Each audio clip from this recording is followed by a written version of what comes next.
So, hello students. So, in this video lecture, we are going to derive Maxwell's equation. So, already we have derived Maxwell's two equations in our class. So, we will be continuing. So, I'll be teaching from the beginning itself. We'll be saying all the four Maxwell's equations and how the Maxwell's equations are derived. So, there are actually four Maxwell's equations to be learned. So we have just four equations so that were discovered by Oersted, Ampere, Coulomb, and Faraday. So these equations have two forms. One is the partial differential form, and the other is the integral form. Okay, so this Maxwell's equation exists in point form as well as integral form. So we will be deriving this Maxwell's four equations in point form as well as in integral form. Okay, so we will be deriving the four equations one by one.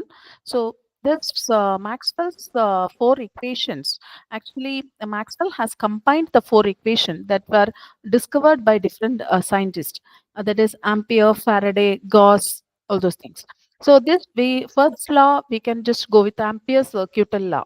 So although not fundamentally discovered by Maxwell, so he was the first to combine all these laws, and he was combining and separating the phenomena. Okay, so some corrections he applied to Ampere's circuital law, and he was able to provide a concrete answer to the nature of light.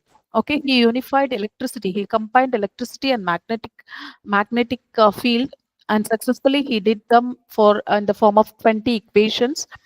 So under vector calculus, he used vector calculus also, and using that concept, he narrowed it to four equations. And who is this Maxwell? He was one of the most important physicists of the 19th century. So he created electromagnetic theory and his discovery. So there is always a linkage between the light and the electromagnetic waves, which are his major contributions. So we will be first learning the Ampere's circuital law. So Ampere's circuital law, it relates the magnetic field around the closed loop. So we'll be deriving this Maxwell's first equation. So this is derived from Ampere's circuital law.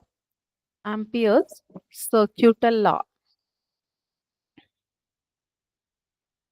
Okay, it is derived from Ampere's circuital law. And Ampere's circuital law states that integral of H dot dl, which is equal to I. Okay, so this already we know. So it relates the magnetic field around the closed loop to the electric current passing through the loop.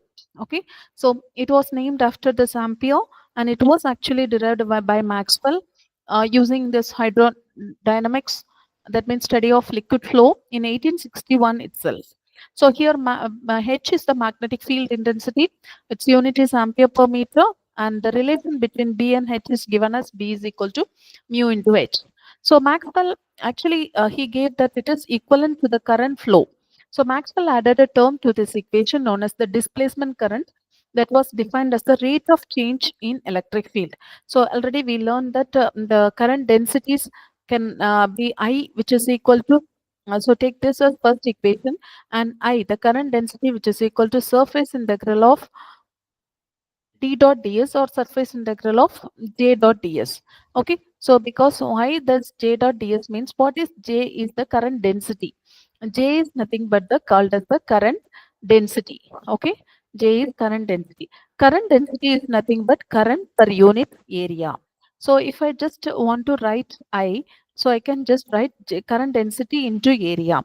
So okay, so just I can also be written in integral form as j dot ds, j or jds.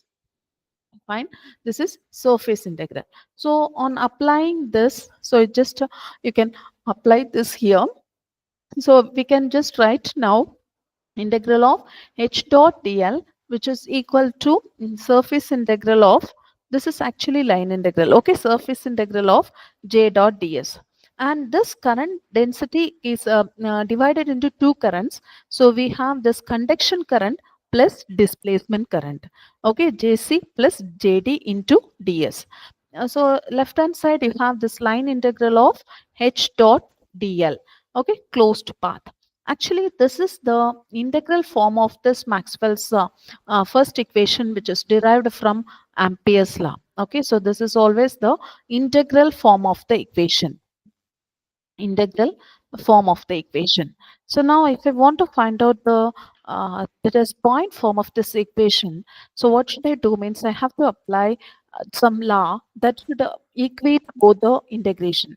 So when you see the integration on both the sides, so you can see the left hand side is line integral and the right hand side is surface integral. So just you apply the Stokes theorem, okay, on the left hand side.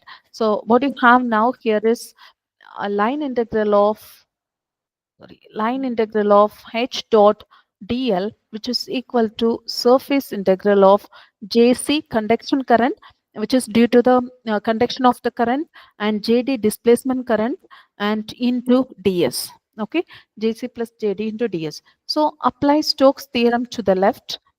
Stokes theorem to the left hand side. So what Stokes theorem states?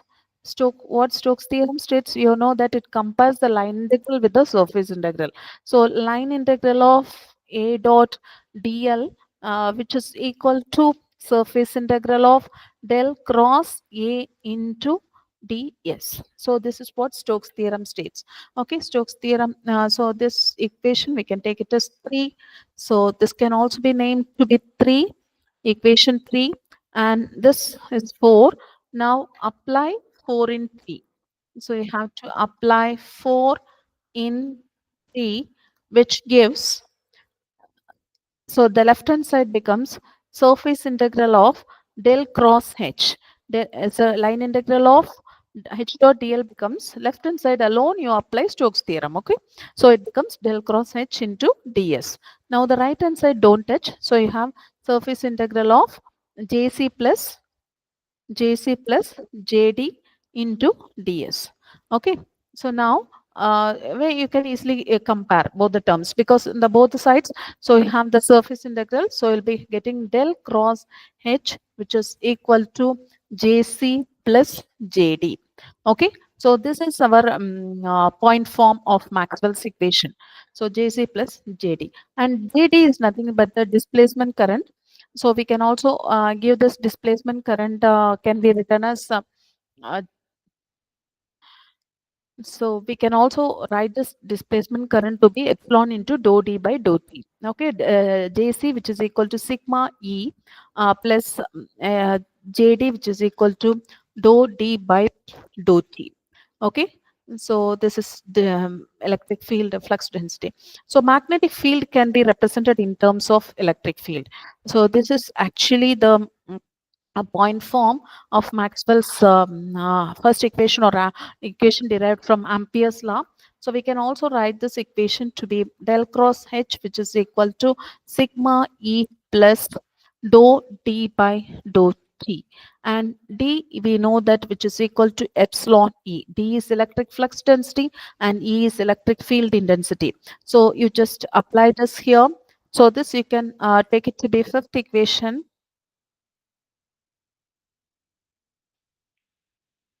So this you can take it to be the fifth equation, and you will get del cross H, which is equal to sigma E plus epsilon into dou E by dou T.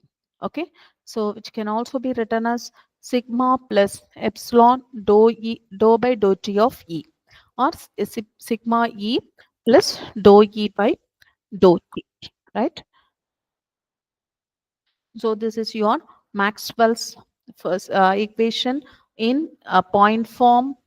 So Maxwell's first equation in point form, or you can also tell that it is form dot form, and it is derived from, this is actually derived from Ampere's law. Okay, derived from Ampere's law. So this thing we have also seen in the class also. So the first equation is also it is actually derived from Ampere's law. Okay, and we got the equation to be del cross, that is del cross B or del cross H is equal to that is JE plus JC plus JD. Okay, right. And then we'll go on to the next equation, that is which is derived from the Faraday's law of electromagnetic induction. So we can also we can go for the next law. So we can just take here to be Maxwell's second equation.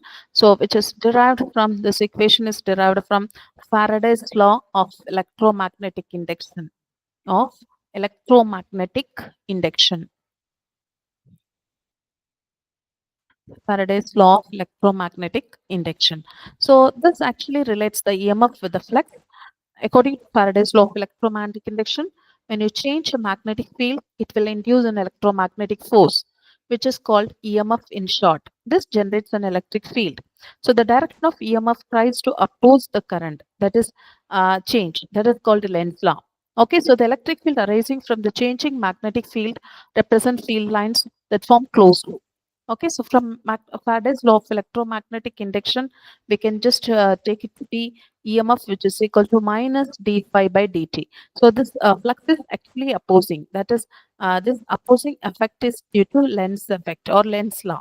It is clearly given by Lenz law. And in this EMF, we can also just write this EMF to be line integral of E dot dl. Okay, which is equal to minus d by dt of what is flux? That is surface integral of B dot ds. Okay, so the flux can also be given as phi is equal to surface integral of B dot ds. So when you apply this, so when you bring this a surface integral minus when this d becomes d by dt becomes dou by dou t partial differentiation when it goes inside. Okay, dot ds. So on the left hand side you have line integral of E dot dl. Line left hand side you have line integral. On the right hand side you have surface integral. Okay, so now you want to convert either this line to surface or the surface to line. So because both the sides are not compatible, once if you apply Stokes theorem, so the left hand side line integral can be converted to surface integral. Okay, so just apply Stokes theorem. So apply Stokes theorem. Stokes theorem converts this line integral to surface integral. So the left hand side becomes del cross E into ds of surface integral of, which is equal to on the right hand side also surface integral of minus dou B by dou T into ds. B is magnetic flux density, E is electric field intensity. Okay, so now when we compare this, you'll get del cross E, which is equal to minus dou B by dou T. So this is the integral form or the dot form. Okay, this is the sorry, this is the dot form or point form of Maxwell's second equation. Okay, which is derived from this Faraday's law of electromagnetic induction. And when you just take this equation is the integral form of this Maxwell equation derived from uh, Faraday's law. So this is the integral form. Okay. Right. So now we just go on to the Maxwell's next equation. We can name it to be Maxwell's third equation, which is derived from Gauss law for electric field. Okay, just derived from Gauss law for electric field. So what this Gauss law for electric field states? So Gauss law already we learned in the electrostatics. Okay, so Gauss, according to Gauss of electric field, Gauss derived this for electric field as well as magnetic field. So Gauss law for electricity states that so the total flux out of a closed surface is equal to the charge enclosed by the surface. Okay, so we can just tell that surface integral of d dot ds, which is equal to q. So this we already learned in the case of our electromagnetics, electricity. So in electric flux is an area which is defined by the electric field multiplied by the area of the surface projected in the planes, and it is also perpendicular to the field. So according to this, we have the surface integral of d dot ds, which is equal to q, which we take it as first equation, and d is equal to epsilon e. So we will get, if you take e dot ds, which is equal to, that is q by epsilon. Okay, so take this be second equation. And we normally consider this for a volumical charge. So left hand side surface integral of E dot ds, which is equal to q, we can take it to be volume integral of rho v into dv, right? Volume integral divided by epsilon. divided by epsilon. Okay, so you can also have this epsilon this side. So what the left hand side you have surface integral, on the right hand side you have this volume integral. Okay, so you want to change the surface integral to either the volume integral or the volume integral to the surface integral. So what we'll do means we can just apply divergence theorem. Okay, so apply divergence theorem. So what divergence theorem states? So if you have the surface integral of A dot ds means, which is equal to volume integral of del dot A into ds. Sorry, dv. Okay, dv, volume integral. So just apply this. You can have this to be equation 3 and this to be equation 4. And equation 3 is the integral form of Maxwell's third equation. Okay, so this forms the integral form of Maxwell's third equation before applying Stokes' theorem, or uh, of Maxwell's equation. Okay, before applying the Stokes or divergence theorem. So now apply this 4 in 3. Okay, now apply 4 in 3. So what you'll get is the left hand side of surface integral forms volume, and here you'll get del dot E. Instead of this E dot ds, del dot E into dv. On the right hand side also you have this volume integral of rho 1 by epsilon. You can have rho v into dv. So now you can compare both the sides. So you'll get del dot E, which is equal to rho v by epsilon, or if you just write in terms of d, del dot d, which is equal to rho v. So this is the point form or dot form of the Maxwell's equation derived from Gauss law for electric field. Okay, so next,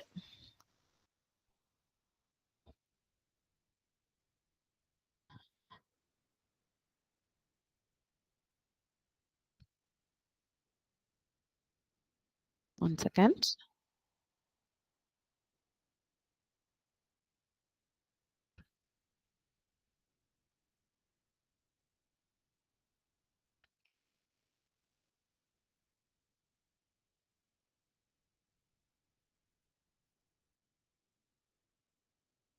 Next, you have only the fourth equation, last equation, fourth equation.